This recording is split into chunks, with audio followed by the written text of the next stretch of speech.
বন্ধুরা, আজকে আবার একটা নতুন টপিক নিয়ে আমি চলে এসেছি। অনেকেই আমার বন্ধুরা ধানের পাশ কাঠি বাড়াতে পারছেন না বা গোড়া কাঠি বাড়াতে পারছেন না। তার জন্য কি কি করতে হবে বা আমি কি কি করি, যেগুলো করলে আমার ধানের পাশ কাঠি বাড়ে, সেগুলি আপনাদের সঙ্গে আলোচনা করব। চলুন দেখে নিই কি কি দিচ্ছি। আর এটা দিতে হবে আপনার মানে যে বীজ রোপণ করেছেন তার থেকে 20 থেকে 25 দিনের মধ্যে। আপনারা এখন যেটা দেখছেন সেটা হচ্ছে পটাশ অর্থাৎ পটাশিয়াম। পটাশিয়াম হচ্ছে অত্যন্ত গুরুত্বপূর্ণ একটি সার, যেটা আপনাদের ধানের জন্য খুব গুরুত্ব লাগে। আর এখন যেটা দেখছেন সেটা হচ্ছে 20-20-0-13। তার সঙ্গে দেখছেন হচ্ছে এক্সোটিকা বলে, যেটা দানা ওষুধ। আচ্ছা, আমরা তো বলে দিই 20-20-0-13 মধ্যে কি কি থাকে। 20-20-0-13 মধ্যে থাকে নাইট্রোজেন 20% থাকে, ফসফরাস থাকে 20% এবং সালফার থাকে 13%। সালফার যেটা হচ্ছে অত্যন্ত গুরুত্বপূর্ণ হচ্ছে ধান গাছের জন্য। আমাদের এখানে যেহেতু খাস ধান চাষ হয়, তো খাস ধানের পরিমাণ হচ্ছে বিঘা প্রতি আমরা দিচ্ছি 20-20-0-13, যেটা সেটা হচ্ছে 10 কেজি করে।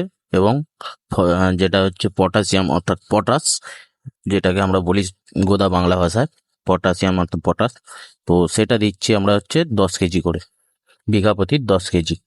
আর যে এক ঝটিকা বলে যে দানা ওষুধটা, এক্স ঝটিকা, আপনারা স্ক্রিনশট নিয়ে নিতে পারেন। এই দানা ওষুধটা অত্যন্ত গুরুত্বপূর্ণ একটি কাজ, পাশ কাঠি বাড়ানো ও যা গোড়া কাঠি বলে সেটাকে বাড়ানোর জন্য। তো আমরা দেখছেন দানা ওষুধটা আমরা ঢেলে নিলাম। পরিমাণগুলো আপনারা নিশ্চয়ই শুনে নিয়েছেন। এবার যার যার জমির যতটা মতো, যদি আরও কেউ আমার জমির যে ফসল যেটা দেখলেন খাস ধান, তো যেরকম গোড়া কাঠি আমি যতটা প্রয়োজন মনে করেছি ততটা অনুযায়ী দিচ্ছি। আপনারা আমাদের নিজের জমির যতটা সার লাগবে প্রয়োজন অনুযায়ী দেবেন। আমি যে মাপটা দিচ্ছি সেটাও দিতে পারেন, সেটাও অত্যন্ত গুরুত্বপূর্ণ। আর দেওয়ার পরে যেহেতু আমাদের কাছে গ্লাভস ছিল না, তাই আমরা হাতে করি। যতটা পারবেন গ্লাভস পরে এই মিক্সিংটা করার চেষ্টা করবেন, কারণ এই মিক্সিংটা অত্যন্ত গুরুত্বপূর্ণ। না হলে সব জায়গায় সমানভাবে জিনিসটা ছড়াবে না। কোনো জায়গায় হয়তো একটুখানি দানা ওষুধ বেশি পড়ে যাবে।